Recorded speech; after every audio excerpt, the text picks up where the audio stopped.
What's happening, everybody? Welcome to another episode here, the Side Guys Football Forum. I'm one of your co-hosts, Storm of the Side, joined as always by my good friend, my good buddy, the other half of this Side Guys, Tad the Side. And Tad, this is not your usual setup. This is a little different. I clearly looks like you're in a different room or a different area, or I don't know what's going on. You need to sort of fill me in here.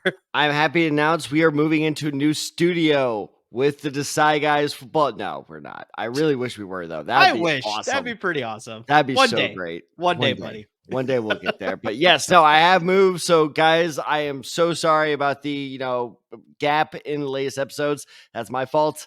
It's very hard to produce a podcast while you're moving.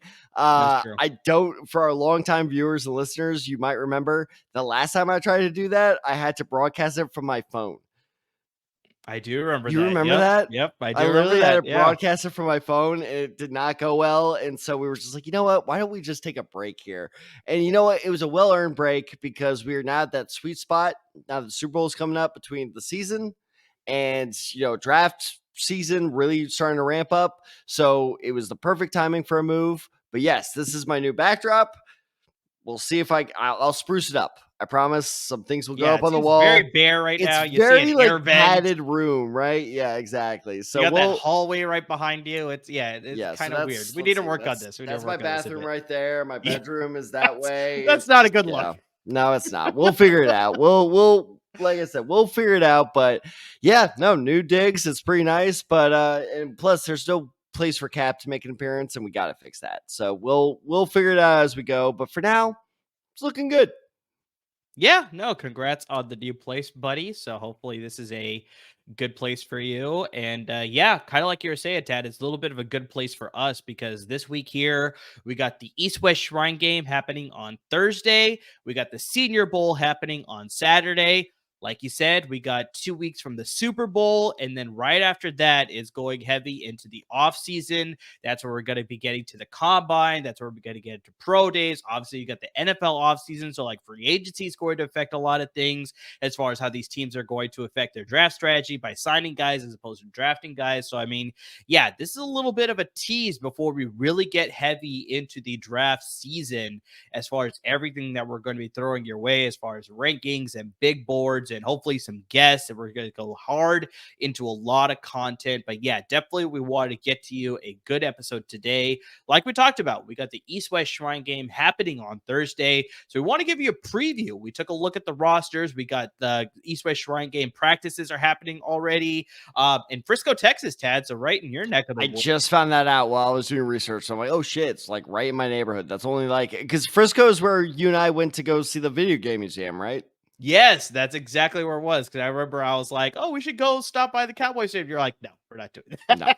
No. But yeah, so it's right in your neck of the woods, Tad. That's where they're having Senior Bowl practices, and East-West Shrine game bowl practices, and that's where the East-West Shrine game is going to be as well. So we want to give you a quick preview going through the roster. We're going to give you a few LAFB networks, so we're going to give you a few USC and UCLA prospects that are going to be playing in this game, and then there's also a couple guys that me and Tad want to highlight as far as they can have good practice weeks as well as good games to potentially raise their draft stock as we get into draft season here. But before we get into today's episode, Tad, we definitely have to give a shout out to our wonderful sponsors over at Underdog Fantasy. I mean, it's just a great way to get into some betting action as well as fantasy action because they have a great platform for a fantasy type of service, I guess you should say, called Best Ball. So instead of your standard fantasy sports, redraft leagues, keeper leagues, what have you, this is Best Ball. So you literally draft an entire lineup. You draft it at the beginning of the year. That's it. It's remember the Ron Popeil, the rotisserie oven, set it and forget it. That's exactly what best ball is. So it's like you literally just draft your roster, you set it, and you don't have to worry about any sort of ads or drops or waiver wire or trades or, worrying about injured players. Underdog takes care of all of that. So you have your roster, it optimizes your lineup each and every week. So you don't even have to worry about leaving a guy on the bench and having him go off and starting a different guy and he ends up throwing a dud for you.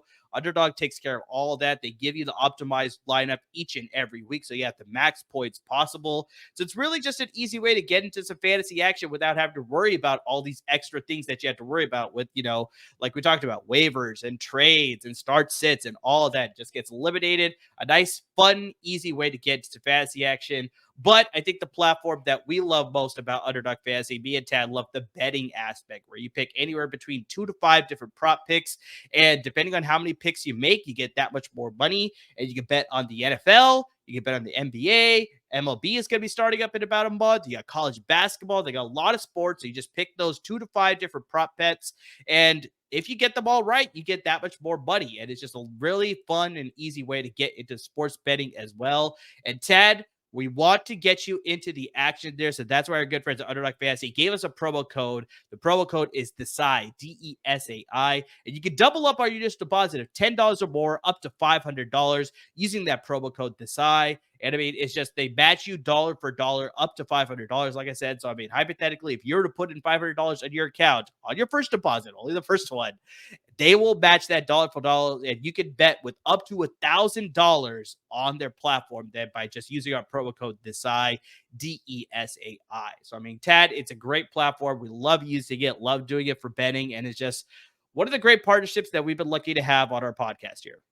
Absolutely. And look, if you're like my friend group where you are NFL betting, for lack of a better word, junkies, and you're kind of sad that the season's coming to an end. By the way, keep tuning in because our Super Bowl best bets episode is definitely coming out very, very soon. It's okay. Your season's not over because luckily Amir follows the NBA way more closely than I do, but I also follow the NBA very closely. Now all my friends are hitting me up for like, hey, what are some good NBA bets to place? I got you. And Amir's got you there. So just because the football season's coming to an end does not mean that the betting season's coming to an end. That's the best thing about betting season. It never comes to an end.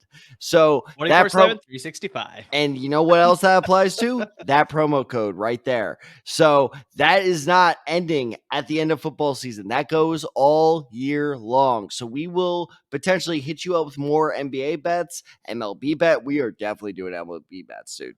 We are for sure doing that. So we could do that. We're going all year long to make you money. And guys, like I said, I've said this on every video we've had since they partnered with us. Underdog is the most better friendly site I've ever seen in my life. They try to make you money while other sites try to take your money out of your pocket. And so if you need some good tips, keep tuning in because we are going to keep it going. And as always, use that promo code right there and they will match your first deposit up to $500. I did not believe them. I deposited $250 using our own promo code. I was like, oh dear God, I now have $500 to bet on. And you know what? I got a positive number in that account. So everything's going good, and we're going to keep that ball rolling. 100%. So use that promo code DESAI, DESAI, to double up on your just deposit of $10 or more up to $500 on the Underdog Fantasy platform. And so that's the promo stuff. We love partnering them. But Tad, let's get into today's episode. Like we talked about, we're going to be giving you a preview of the East-West Shrine game, which is happening on Thursday on NFL Network. And I mean, Tad, it's a really great game. Unfortunately, they eliminated the NFLPA Collegiate Bowl, so we only have the 2 bowls here.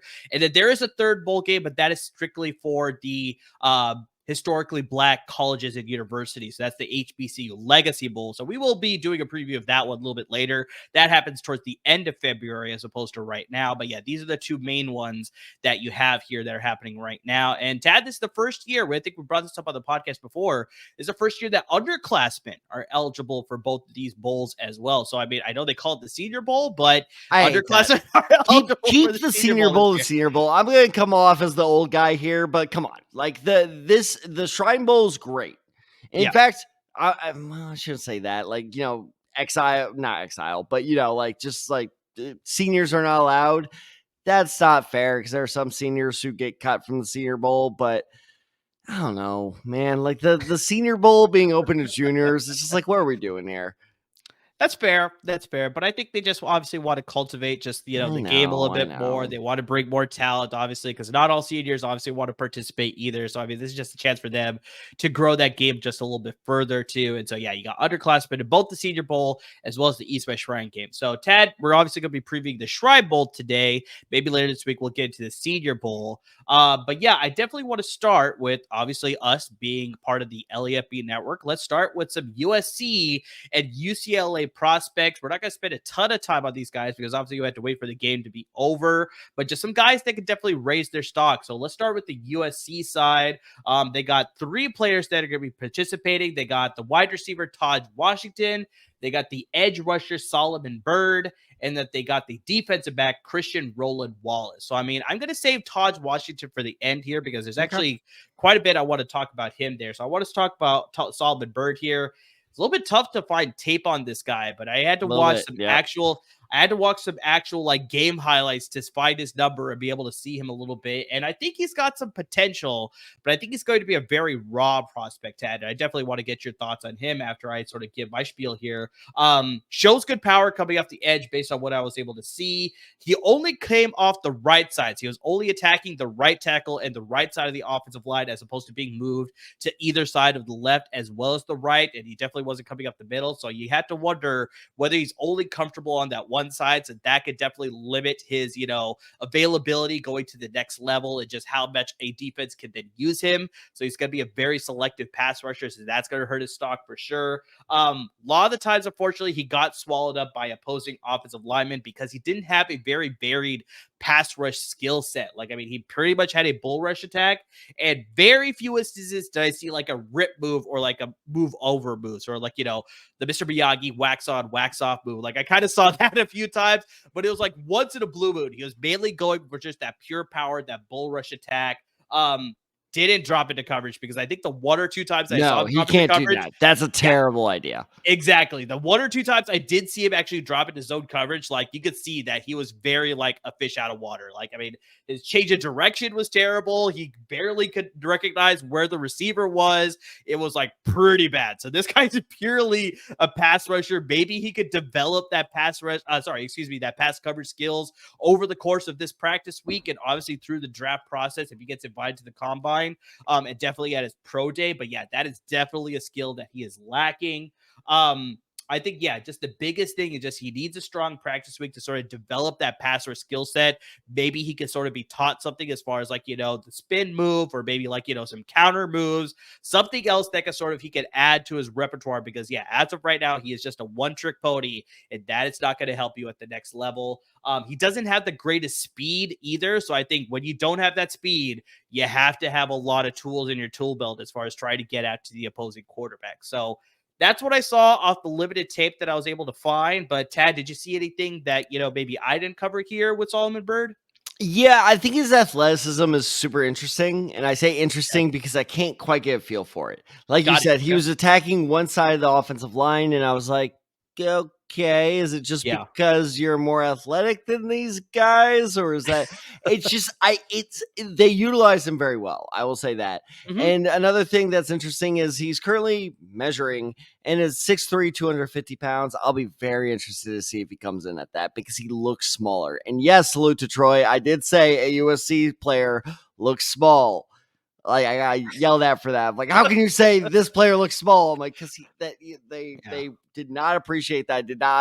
I do not appreciate the school measurements. Surprisingly, Tad, the comments were very kind to Very you. You civil. did not get Very civil. apart based on that episode. I was surprised that you did not get ripped apart in the comments. I was pleasantly surprised was my reaction. Yes. But yes, I'm gonna call yet another USC player smaller than he's listed because he just plays smaller than 6'3", 250. And I know people are already gonna go, that's pretty small for DN, and it absolutely is, but he just plays smaller than that. I'm not even joking. While I was watching his tape, there was a play. Oh god, who are they playing?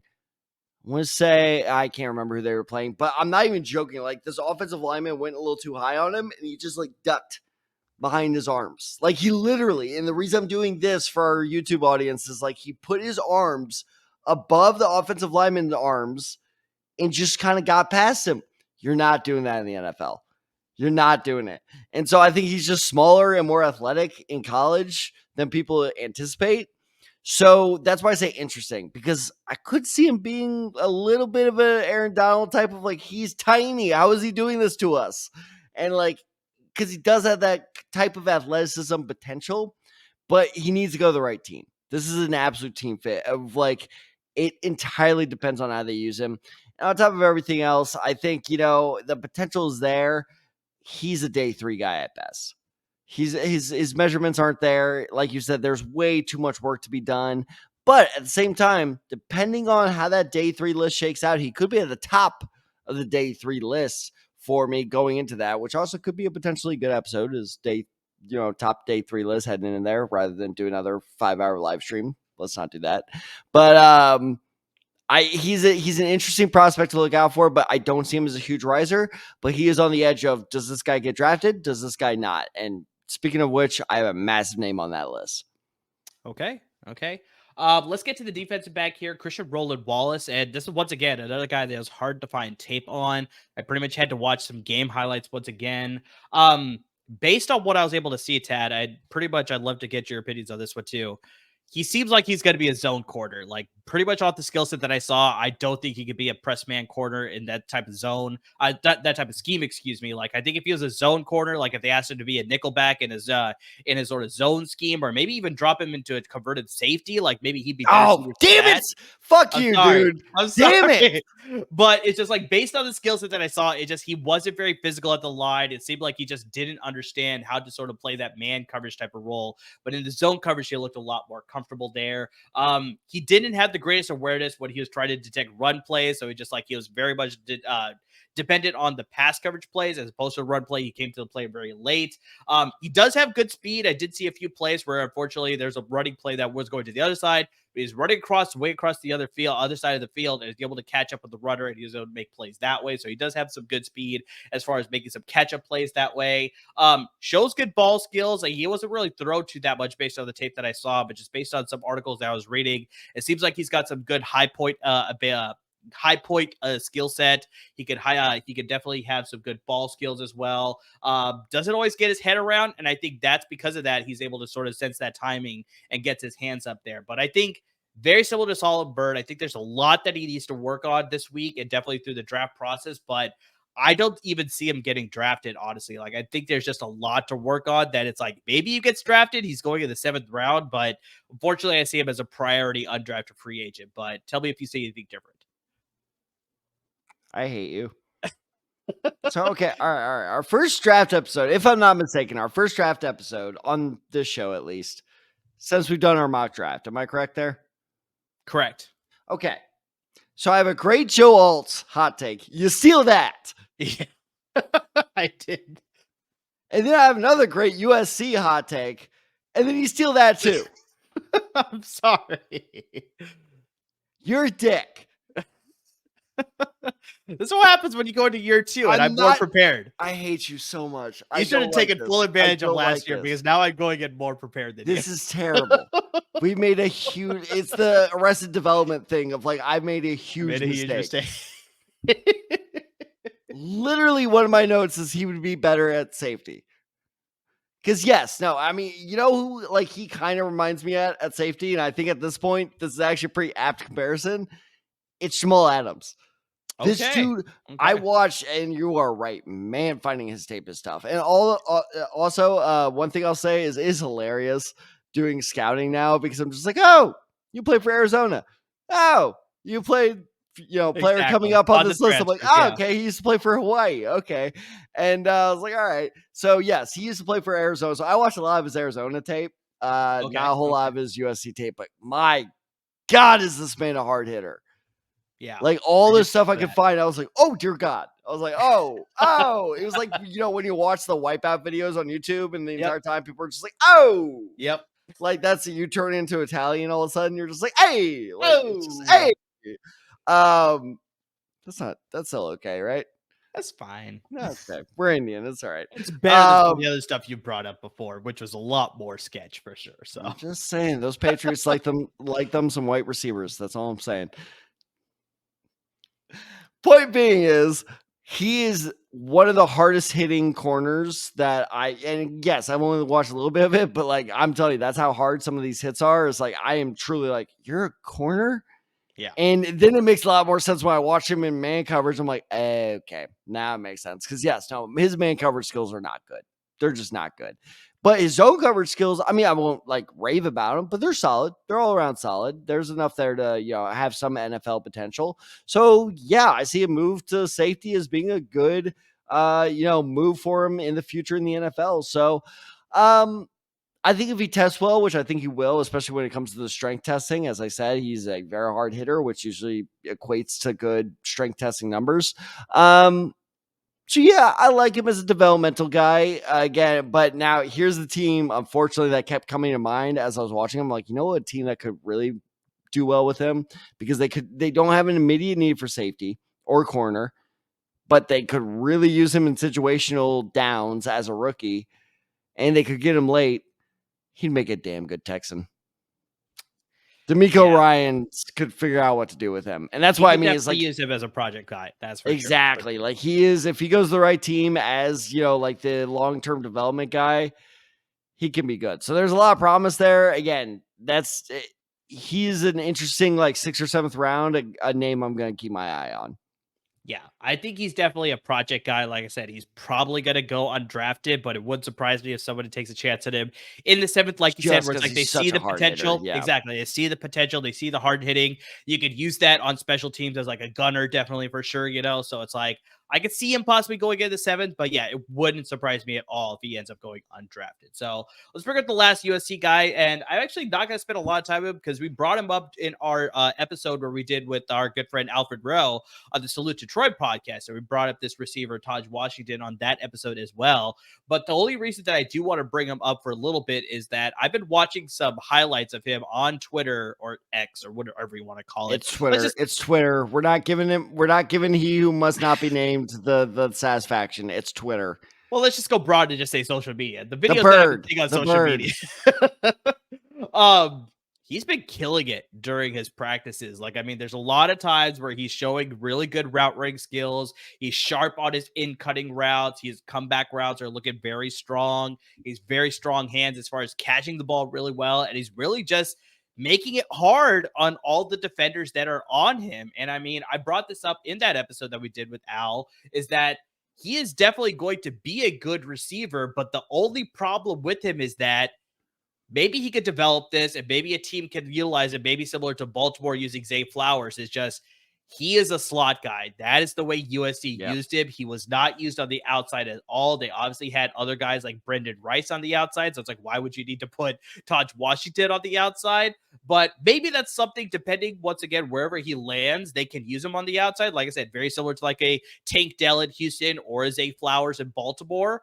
But as of right now, I see him as a very strong slot player, I should say. And he's looking really good, though, because he's still a very good blocker. He's got the good speed. Based on what I'm seeing in these practices, he seems like he's taken that next step and really showcasing against all these other talent as well. So, I mean, yeah, he's a guy that I could see possibly going in like the 3rd or 4th round. So, very either late day 2 or early day 3. But depending on how this draft process goes, he could really cement himself as a day 2 guy as opposed to like a fringe day 2, day 3 guy. But just, yeah, based on practices, he seems like he's a guy that's on the rise. I agree with everything you just said. Is because yes, no, this guy, I don't see him developing as a dependable number 1 receiver. It was funny because when I first started watching his tape a couple weeks ago, and then when I started doing it again in preparation for this episode, the one comparison I wanted to keep making was he looks like Devontae Smith, especially the way that Kingsbury and I was like, he's Devontae Smith. You can use him like that, but he just didn't quite give it off. And I was just, and by the way, Kingsbury, to his credit, used him in some very creative ways. I know this USC offense got a little too much hate, in my opinion. I think this USC offense is better than people give it, or was better than people give it credit for. I think I found a good comparison. I think I finally found it. Okay. Barry Sanders. I'm kidding. I'm kidding. I'm kidding. Barry Sanders. I'm kidding. I'm doing the Okay. bit. But no, in all actuality, I actually do feel good about this because yes, I'm with you. He's not, I don't think he's gonna be that dependable receiver, slot or otherwise, that you can really depend on, but he's just kind of like the overall weapon that doesn't really gonna he's not really gonna blow up the stat sheet, but you can just depend on him to make some good plays in a very explosive offense if he goes to the right team. I think this is Isaiah Pacheco 2.0. Isaiah Pacheco. Interesting. Right? Okay. Kind of like a not as much of a running back role, obviously, because he's a receiver. Pacheco's a running back, but Yeah. that kind of just like he's an all around. There's a reason Pacheco wears number 10 is he's kind of that all around athlete where it's just like, just put him on the field and, he'll get you like 5 or 6 yards. He won't break it out for like, a 70-yard touchdown like Deshaun Jackson, but you can depend on him to make some plays. Like he just reminds me a lot of Isaiah Pacheco, where if you can just utilize his athleticism in a very smart way, he can get some positive yardage for you. So I think I like that comparison. I think I'm going to ride with that for the rest of the offseason. That's not bad. That's not bad. And I don't know whether you did this intentionally, but you bring up Isaiah Pacheco actually transitioned us really nicely into our UCLA prospect talk now for the Shrine Bowl. And that's the guy that I want to bring up at the top here. And that's Carson Steele, the running back for UCLA. And That's your comp for him? honestly, with the tape that I was watching, I was like, he looked very similar to a running style and just a type of playing style as Isaiah Pacheco. Like, he wasn't particularly fast, like you said. He wasn't particularly like, just a guy that just looked smooth. Like, you brought up Barry Sanders. Like, that guy looked amazing when he's running the ball. It's like, this is a running back. Not shifty. I'm glad you brought up that word. He's not shifty, Barry Sanders. He's not elusive. Well, some people may dispute that claim, but like, yeah, it was smooth, Exactly. silky smooth. It just looked effortless. You look at Walter Payton. There's a reason they called him Sweetness. You just look at these guys and they're like, that is a running back. With Carson Steele and Isaiah Pacheco, like there's so many memes I see on social media where it's just like, it's like these plodding guys and it's just like these weird sort of like runners and stuff. Like he has a very weird running style, but regardless of what it is, it's effective. And that's exactly what I saw with Carson Steele as well, where it's like, it doesn't look smooth. It's not graceful, but I mean, he was able to get things done. We're talking about transfers, Tad. He is a transfer from Ball State. He transferred to UCLA for his final season there. I mean, he shows good balance. He shows a start and stop ability to sort of get away around defenders. Bulldozer too. So, I mean, he's willing to go through contact to get past defenders that way. But like I said, I think just the biggest thing is just he doesn't lack that sort of elite level skill in any particular field. So he doesn't have that elite speed. He's not an elite, like, break tackle type of guy. He could break some tackles, but not like he's a true bulldozer like a Jerome Bettis or a Jay Ajayi or something like that. He doesn't have, elite pass catching skills. Like he can catch the ball. They definitely threw him some passes, but it's not anything that's going to make you be like, oh, this is like the next Matt Forte. Oh, this is the next LaShawn McCoy. That is definitely not the case. Matt Forte is a go-to there. Hey, Matt Forte was a very gifted pass catching back during his days. I mean, that's fair, but we're going back to 2010. Hey, come on, 2009. Remember him for his pass catching abilities. So I got to go there. But yeah, he's definitely not going to remind you of any of those. Who are you going to mention next? LaMichael James? Hey, LaMichael James, former Niner. I knew you appreciate that one. But I think just the big thing is because he lacks all those skill sets, he's going to have a little bit of a harder time getting past NFL defenders because they are bigger, they are faster, they are stronger. And so he's able to do it at the college level. So it just worries me a little bit just whether he can sort of translate that skill to the next level. But once again, like I said, Isaiah Pacheco is able to get it done. So maybe he can sort of use that same skill set to just sort of be that effective guy where it's like he's not going to wow you on any play, but he's just going to be that sort of like death by 1,000 paper cuts where he's like just going to do a little bit, and be a key contributor for any offense that lands him. So I think he's going to be a good player at the next level, but I think it just really once again depends on where he lands. One thing I also saw, Tad, is that he was not the best pass blocker, so I don't know if he's going to see all 3 downs at the next level. Like he was literally like a cut blocker. Like there's a few times where he was standing up and a pass rusher was coming right in his face. He got pancaked. So I mean, that's something he'll have to work on as far as setting a good base, being able to absorb the contact and actually set up a wall for the quarterback to either scramble out or make a quick play that way. But just, yeah, based on the tape that I saw, he was not a good pass blocker in that sense, more of a cut blocker. So a lot that he can work on. I think that's what the practices are for this week and the draft season. But I think he could find a good role with the team at the next level. No Sean Marino. No, Sean Marino's a good one too. I like that one. Jonathan Stewart. Jonathan Stewart was a pretty good pass catcher too. I like that one. I like that one. No, it's actually funny. The reason, so for our YouTube audience, they saw me kind of laughing as you were giving your whole description of, everything that you said about Steele. And the reason is I was laughing is because I agree with everything you said. My notes are exactly the same thing. He does everything well. He Yeah, doesn't do anything great. exactly. And Exactly. it's just funny because I feel like I have a very different running back to compare him to because, Okay. he does have kind of a funky little running style. And this is the same guy that I was very wrong on, where I said when this guy was in the draft process, he's not going to be good for all these reasons. I'm like, he does everything well. He doesn't do anything great. He's going to be a, number 2 back for a couple of years and he's going to wash out and blah, blah, blah, blah, blah. And I trashed on him all off season. And lo and behold, like, I don't know, 5 or 6 years later, he's still in the league and honestly had a pretty solid season this past year. He reminds me a lot of James Conner. James Conner, I can see that. I can see Right? that. Like he's not going to kill you with the top end speed. No, He's definitely not. weirdly kind of elusive for his size, Yeah, but I he's saw that also on the tape. I kind of saw. Yep. weirdly a little bit of a trucker. Like he just, I don't Yeah. know, everything about him like kind of remind me of James Conner, where it's like, what are you like great at? It's like nothing. Yeah. What are you bad at? Nothing. Just like, Exactly. okay. And Right just there in kind the of sit middle with there. like Yeah, everything. exactly. Yeah, It's just like, exactly. It's all just like, right, okay. okay. And you're just sitting there like, all right, I guess you're just fine at everything. And James Conner has turned that into his niche. And no, the entire time I was watching him, I was just like, God, you're just James Conner. So no, I completely 100% agree with everything you said. So whether it's Zay Pacheco, James Conner, I think that Carson Steele is a very, very interesting kind of. Now it's again and I'm going to say this a lot this offseason. It depends on the fit. If he Mhm. goes Of course. Of to, course. let's say, Washington, I think he gets buried on the depth chart. Oh, easily. Easily. If he goes to Tampa Bay, that's interesting. He could be a different, like, change of pace back to Rashad White. So it all depends on the situation he lands on. How about this? Indianapolis. That'd be interesting. I'm just saying. Add it to the I'm list just of saying. all the other players that the No, Colts are gonna draft, apparently. No. Blake Corum is going to be the new backup in Oh my Indianapolis. I'm god. just saying Blake if Corum, Troy Franklin, all these guys. no, not Troy Franklin. I want Keon Coleman. That's my boy. You said Troy Franklin too at one point. So I you're said just Troy like, Franklin back in like August, so I can change my mind. Now it's Keon Coleman. But yes, no, I mean, he's just an interesting, not change of pace back, but just a good, dependable kind of well, Devin Singletary really blew up this year, so he's no longer a good example. But kind of like a Zach Moss. Zach Moss is a great example of this. Zach Moss is a Is good like kind example, of yeah. a not change of pace, but like a very dependable, good backup that, like I said, could end up being like, oh shit, you can actually kind of carry this running game with you. I could see Steele doing that for a team. Not right away. Let me Yeah. clarify that. But like eventually getting to that point would not shock me in a couple of years.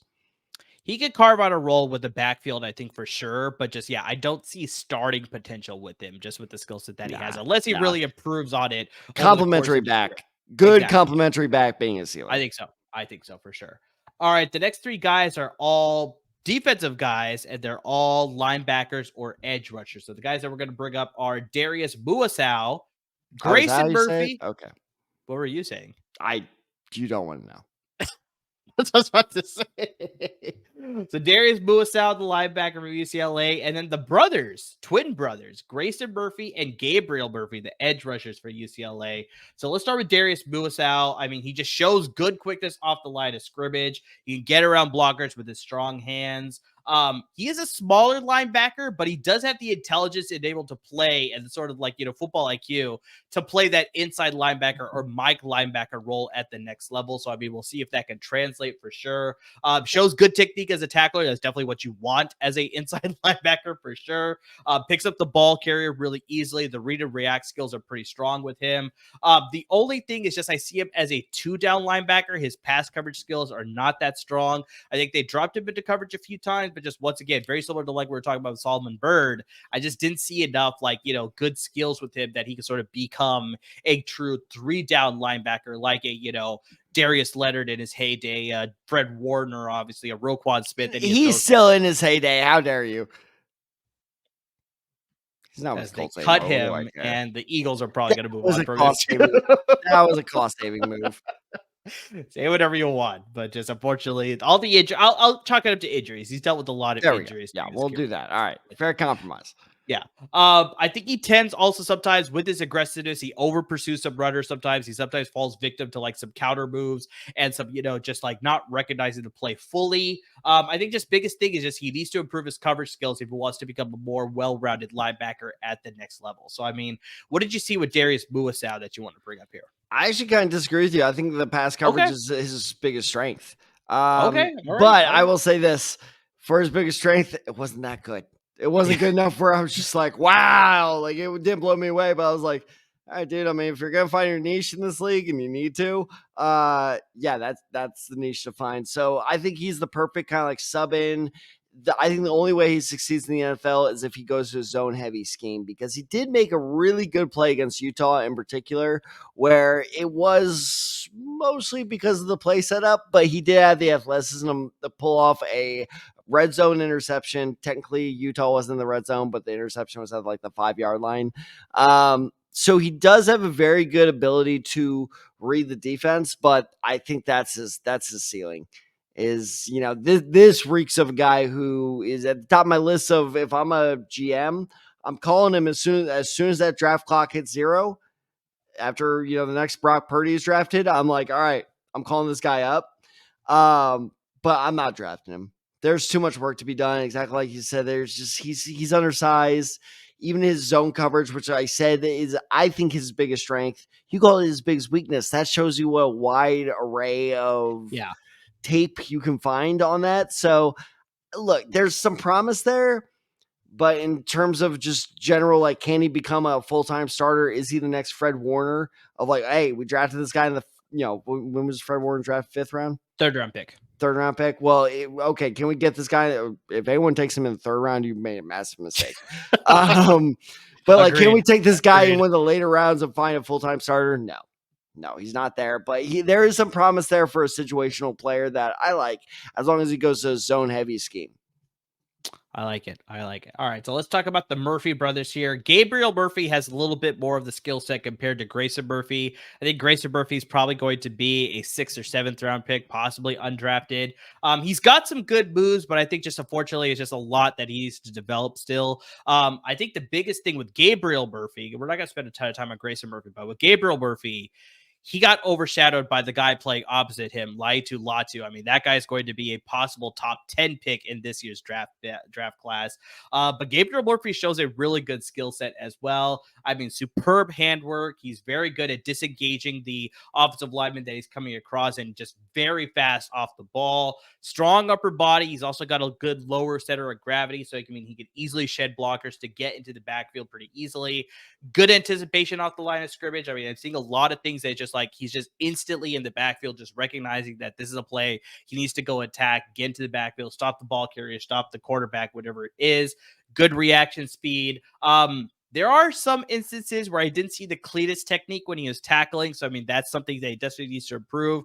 But as a pass rusher, that's something you can sort of overlook. If he was an inside linebacker, like we were talking about with Darius Muasau, that's definitely something you 100% need to clean up. But yeah, as an edge rusher, as long as you sort of get in the backfield, create that pressure, and if you can sort of get hands on the ball carrier or quarterback, then you can sort of get some cleanup efforts by your teammates there. So, I mean, but still, it helps to tackle because obviously you want to get that ball carrier down as fast as you can, even as an edge rusher. So, I mean, that could definitely use some help as well. Coverage skills, I don't think this is a guy that they're going to drop into coverage as an edge rusher for sure. But in case he does land on a team, then that's something he will need to work on for sure. But there's a lot to like with Gabriel Murphy. Like I see him as possibly like a 4th round edge rusher. I think he's got a lot of potential, but I think that's what it is. It's a lot of potential. You're seeing a lot of raw skills, but I think it's just a lot of development. So I can see him as an early day 3 pick. But seems like with that face that you gave me for all our podcast listeners, Tad gave me a very like, yeah, I don't know what you're talking about, buddy. Face. He's definitely looking like he's got a different opinion here with Gabriel Murphy. But what are your thoughts on Gabriel Murphy? Why do I want to sick the LAFB people on me so badly? Why do I do I this to don't know. myself? I really don't. I had to be objective here. Look, there was a lot of stuff I liked about him, but my biggest thing, I'm not even joking, this is my first note with him.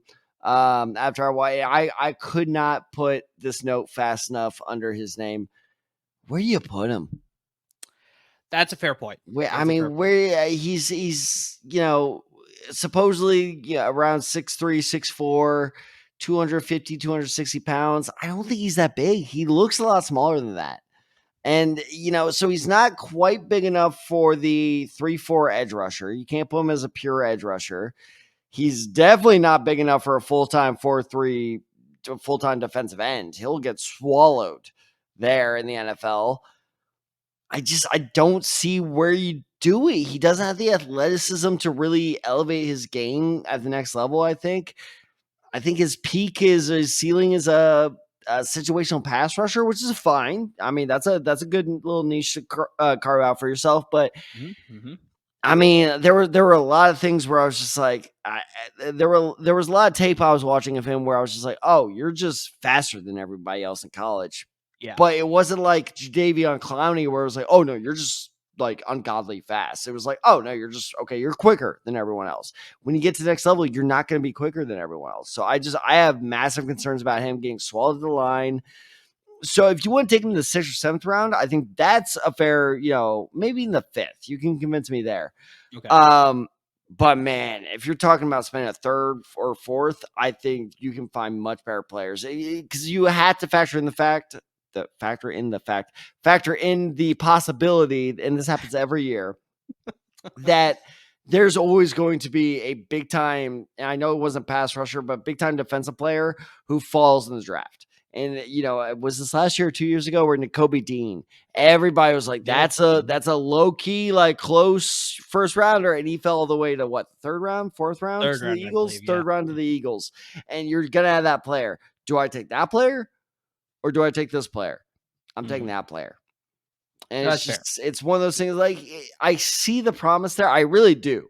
Because yes, he has that. And I hate a couple draft, cliches I tend to try to stay away from, but inevitably you fall into them. His motor's great. He's got a great motor. He's got no quit. There's no quit in that guy. I love that. And that's what makes him draftable. So keep that.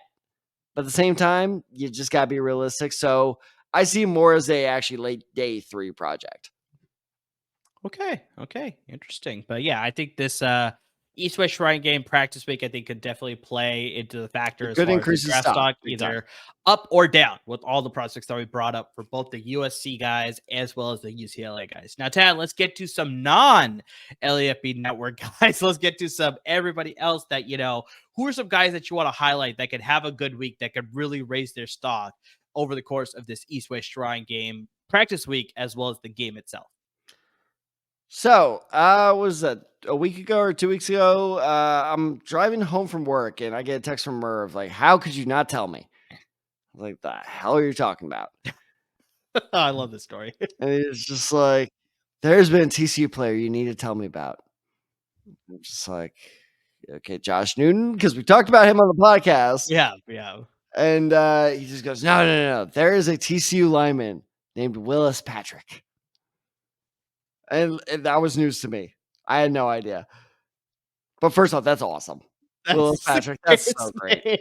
That's not so a typo, people. That is like not Patrick Willis, first name Willis Willis, Patrick. last name Patrick. I was like, you've got to be kidding me. You Amazing. can't make this up. Amazing. So no, I did not know that. I'm not here to talk about him though. Because lo and behold, to my surprise, as I was doing research for this game, because I'm focusing more on the Senior Bowl. Sorry, guys. Yeah, I think that's fair. I did not know yet another TCU lineman was invited to this game, and he is playing. And he is actually a guy who I did know, and he is a guy who I love. Andrew Coker. That man is a monster. So, I'm not even, look, I know normally I'm like, these school measurements are not accurate, and I do think he'll come in a little under these measurements. I don't think by much.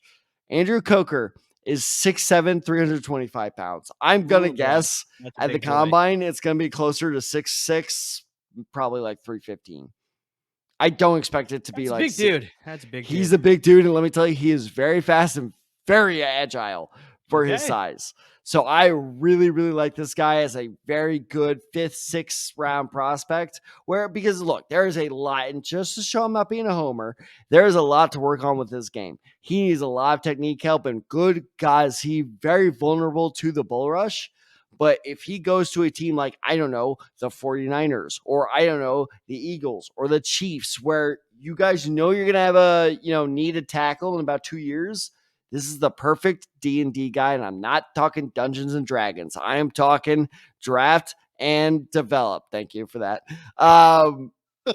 But I'm dead serious. Like his athleticism, and plus he's a very smart player too. There's a play during the Fiesta Bowl against Michigan, the national championship Michigan Wolverines, who we beat, by the way. Gotta say that. Where there was a blitz by a defensive tackle that went completely unblocked, terrible read by the guard, and I don't even remember the guard's name anymore. Coker read it, and Coker, because you could kind of tell Coker had no one to block, and he was just kind of like, where is everyone? And then he looked to his left and saw the tackle headed towards Max Duggan, future, Jets great. And then he just, and this is what I'm talking about with his athleticism, is within 3 seconds, he crosses not the entire field, obviously, about half the field, blocks that defensive tackle. And you know what play that was? Quentin Johnson's 75-yard touchdown. Oh, okay.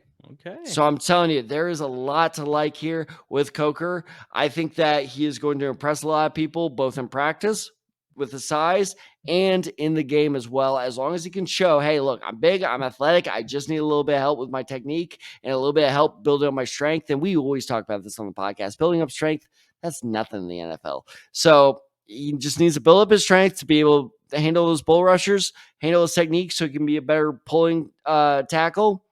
That dude, I'm telling you, could be the next Vitae. And remember, before people laugh at me, Vitae got like 60 mil from Detroit. Very, very true. And yeah, that's usually the case with these bigger offensive linemen that you're seeing Just now. They come in development. at like 6'7", 6'6", is that they got the, just physical presence. They usually have a good amount of speed as well, depending on the offensive lineman that you're speaking about. But usually it's that technique aspect where it's like they're just so physically imposing that's just like, obviously they're going to dominate at the college level. But once you get to the next level, that's where technique and footwork and all of that is going to play a bigger part of you succeeding, as opposed to just you being dominant, being a dominating presence. So yeah, that can all get coached up as long as he's willing to take that sort of coaching and really just hone in on those skills to become a better overall offensive lineman. But yeah, lots of promise based on what you're laying out there. So yeah, the Niners draft that guy to eventually be the successor to Trent Williams. I'll take that. I will take that. So since we're talking about offensive linemen, I'll bring up the offensive lineman that I want to bring up here, but it's not a tackle here. I want to bring up a guard, and that is the guard out of Boston College, Christian Mahogany. What a great last name, Mahogany. It's a fine, rich mahogany. Exactly. Natural joke there for sure. But just guy, he was such a dominating presence for the Eagles this past season. First team all ACC this past season. He played in all the games. Unfortunately, this was a big deal because he missed all the 2022 season with a torn ACL. So you wondered whether he could come back from that and be healthy and just be as much of a dominant presence as he was before the injury. He very much was. He's a powerful guard. He plays a very bully ball type of mentality. He goes out there looking for trouble. If his guy is not coming in, kind of like you're saying with Coker, where it's like he's sort of looking for a guy to block. Mahogany, if he doesn't have any block, he will go and find, he's willing to take on that extra work, they like to call it, with offensive linemen. Where he went out on that limb. So not only is he just taking on the instances where he needs to take on a defender, but it's in case he doesn't have that blocking assignment, he is going to help chip with other defensive linemen. He's going to the second level on runs. This guy is just a very dominating presence. He's very agile with his movement. He just easily gets to that next level to provide blocks on the linebackers and other defensive backs to obviously set up bigger runs. Good base. Based on the technique that I was watching with him, he's showing good technique. He's got that all around skill set, so he doesn't have to develop that much, and he has no problem taking on that interior offensive lineman. You're saying he has a good trunk. Quite a good one for sure. Good awareness. This guy is just showing good football IQ. I think just the biggest thing that I think very similar to what you're bringing up with Coker is that sometimes his physicality and his just over aggressiveness lets defenders slip by him, because instead of just going for like trying to get the block set up in the passing game, he's trying to get too aggressive to like actually pancake guys on a passing situation. Instead, you want to be setting up that wall. There are a lot of times where just his aggressiveness, his bully mentality lets defenders slip by then, and he ends up looking like, he missed a block, as opposed to like his aggressiveness just got the better of him and let the defender slip by there. So, I mean, I think there's a lot of he tends to bend with the breeze. bend with the breeze. That's a good one. But yeah, I think in the run game, he's definitely a pancake blocker for sure. There's a lot of things that you like. Definitely could still use some refinement in his footwork and just understanding his spacing on the passing play, specifically as far as a pass protector. But there's a lot to like with this guy. And based on what I'm seeing, Tad, as far as practices are concerned, he is killing it during these Isway Shrine Game practices as well. So he could be a guy on the rise over the course of the draft season here. I'm out of tree punts. I got nothing. That's fine. That's fine. All right. Well, with my next guy, I don't know why I do this to myself. I'm going to try this. Okay. I'm probably going to fuck this up. You probably will. Yeah, I definitely am. This is a guy. All right. So again, this segment is called Players to Watch, not players I think are going to be good, because I don't think he's going to be good. This is just like stories that fascinate me. And this is a guy who, and I really do mean this, depending on how he does on Thursday, he will decide whether he gets drafted or whether he doesn't. Because if he underperforms, this guy's not going to get drafted. It is Taulia Tagovailoa? Taulia. Son of a bitch. Taulia Tagovailoa. He's say again. Taulia. Taulia? Yeah. Oh, so like Taulia al Ghul. Yeah, kind of. Yeah. God damn it, we are such nerds. All right. You're the one who brought it up. If it helps, it helps. I'll take it. So Taulia, what a weird story for this guy. So for those of you who don't know, this is Tua Tagovailoa's definitely not big. Definitely not big. Younger brother. This is Tua's little brother, who is, by the way, is he the all-time Big Ten passing leader? I saw some stat about that. It's like he is. I don't remember that one. Yeah. He has some passing record in the Big Ten. Because all Maryland did was throw it. They didn't run it at all with him. But he applied for his like 6th or 7th year of eligibility. The COVID is still messing all this up. By the way, did you see that there's a tight end in Miami who's entering his 9th year of college? I did see that. That's amazing. But anyway, so unlike that guy, Tagovailoa was denied his extra year of eligibility, which he was clearly fully expecting to be a part of. And so now all of a sudden he was like, oh, no, I need to enter the draft process. This was all about a week ago. Like last week, this was all coming down. Yeah. And so all of a sudden, you like win in the Shrine Bowl. And so now you got to play catch up. Because now all the scouts are like, oh, shit, you're in the game? Okay, well, now we need to start watching you. And look, so I watched a couple of his games in preparation for this episode. And here's the frustrating thing with him is he'll have like 4 or 5 really. And the perfect game to watch this is, I'm telling you, Google Taulia Tagovailoa. Did I do that right? Close enough. Okay. Google his game against Charlotte. Charlotte is the perfect game to watch this tape. Because he has like 4 or 5 plays where you're like, why is this guy draft worthy? And then he'll have that one play where you're like, oh my Lord, that throw. And he looks like his brother. And I know he probably hates that. He's got to hear that a lot the next couple months. But like he delivers some dimes in that game. But then he also has like 4 or 5 like straight bad, really, really bad plays. And so I think that he's on the edge right now of like, he's definitely not going to be like, oh, could he sneak in the 2nd or 3rd round? No, he's out of that. It's like, could he be a guy, that we take and he's pretty athletic? If he has a bad game in the Shrine Bowl on Thursday, he's not getting drafted. I can tell you that right now. His tape is not impressive enough to draft him. If he can nail some of those throws I was talking about, where some of those really deep, tight window throws, all of a sudden it's like, maybe this guy is worth a 5th, 6th, 7th round pick. So that's why he's the most interesting player for me to watch, because he's not, and this is the thing a lot of people mistake about with Tua as well. He's not a runner. Given his size, people assume he's a runner. He's not. He's athletic for sure, but he's not a runner. So it all depends on, can you nail those throws?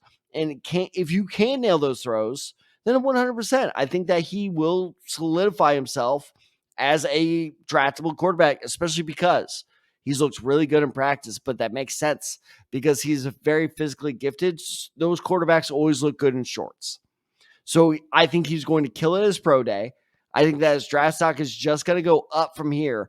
But if he has a really bad performance on Thursday, I don't care how much it goes up, people are going to get scared off. So if he does well on Thursday, plus on his pro day, I think he will end up being like a 6th or 7th round pick.